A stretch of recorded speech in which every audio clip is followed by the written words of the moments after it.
हज़रत मुला हसन दरसाणी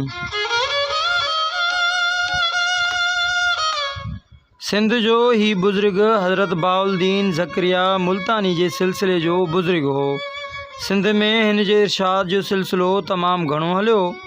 मुला हसन मुतलक मुल्तान शरीफ़ जो अगूणो गादी नशीन हुसैन बख्श शाह मरहूम पंहिंजे उर्दू किताब अनवारे गौसिया में लिखे थो त मुला हसन दरसाणी 47 भेरा मुल्तान वियो ऐं वरंदे पोएं पेरे आयो ऐं पुठ जो सबब अदब हो जो हिन मुर्शिद खे पुठी नथे ॾियणु चाही। संदसि रोज़ो कड़िया घंवर जे वेझो आहे जिते हर साल मेलो लॻंदो आहे। हिकु आम रिवायत आहे त मुला हसन मुला लुटर सां गॾु उच्च शरीफ़ खां आयो हो।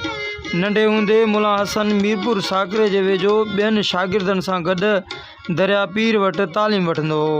हिन खे नंढे हूंदे खां ई कामिल ॾिसी पीर साहिबु चयसि त तूं काफ़ी पढ़ियल आहीं, हाणे वञी ॿियनि खे फैज़ रसाए।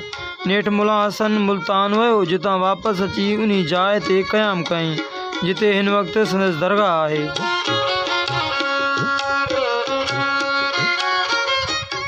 ही दरवेश बुकेरा बिरादरी मां परणियो। खेसि मेऊन फाज़िल ऐं मेऊन हुसैन 2 पुट थिया। मज़कूरा 2 पुटनि खां सवाइ हिन दरवेश खे हिकु न्याणी बि हुई जंहिंजी क़बर चौकुंडे क़ब्रिस्तान ते खथड़ में आहे। शाह अब्दुल करीम जी मलफूज़ात में मुला हसन जो ज़िक्र हिन तरह कयल आहे। वक़्त जो शेख ऐं इमाम में अरबाब ज़ौक़ व शौक़ जहाने हू थंब ऐं जज़्बे वारनि जो इमाम मखदूम हसन हर पिरह दायरे में रहंदो हो ऐं उहो ॻोठ दरक परगिणे में वाक़ियो हो। खे समाज सां गहरी दिलचस्पी हूंदी हुई। उन ॾस में मखदूम महमूद जी मलफूज़ात में हिन तरह आयल आहे त हिकिड़े ॾींहुं मशाइखनि ऐं तालिबनि विच में हक़ जे बयान में गुफ़्तार थी। किताब मलफूज़ात बयानुल आरफ़ीन शाह अब्दुल करीम क़ुद्दुसल्लाह सरह में संदसि केतिरा बयान आयल आहिनि। पाण जीअरे ताक़ीद कयो हुआऊं त मुंहिंजी क़बर ते समा कयो वञे, सो अॼु ताईं संदसि क़बर ते समा थींदो आहे। मुला हसन जा फ़क़ीर जंहिं जाइ ते समा कंदा हुआ उनखे रतोल चवंदा हुआ। उहा जॻह दरगाह जे ॾाखिणे पासे ॿाहिरें गेट वटि हुई। रिवायत मूजिबि कंहिं बेअदबी सबबु हिकु दफ़ो रतोल खे बाहि लॻी ऐं पोइ राग हमेशह लाइ बंदि करे छॾियऊं।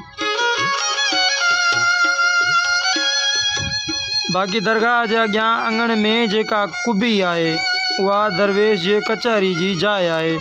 दरगाह जे उभरंदे पासे दीवार में जेका क़बर आहे सा मूसे शीदी जी आहे जेको दरगाह जो पाणी भरींदो हो, जंहिंजी माना हुरबे वारो आहे। अलामा अली मोहम्मद महेरी जो हिकु शेर आहे जंहिंमें पिणु मुला हसन खे हसन हुरबाई चयल आहे।